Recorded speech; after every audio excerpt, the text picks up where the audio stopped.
O si Arcelito Patricio. Ako naman si Marilyn Patricio. Sunod sugod ang amon nga susisyon bagi sa pag tipon sa amon sang dar.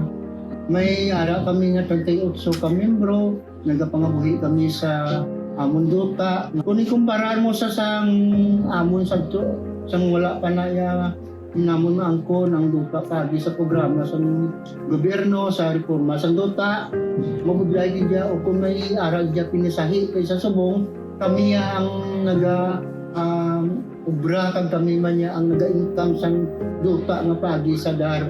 So Ang ako ginamabuli sa amon sang dar bangod nga sa paday sa ilang nga mga ginahatag sa amon ng proyekto.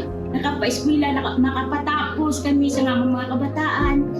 Dako ginabulid para sa amon mga ERB ang hingo sang dar para maangko namon ini nga mga blessing nga ginhatag nga paagi sa dar.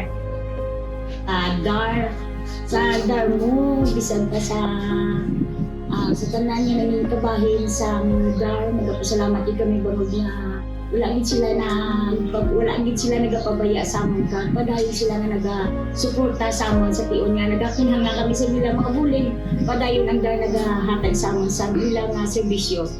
ang ila programa para dito sa amon nga mga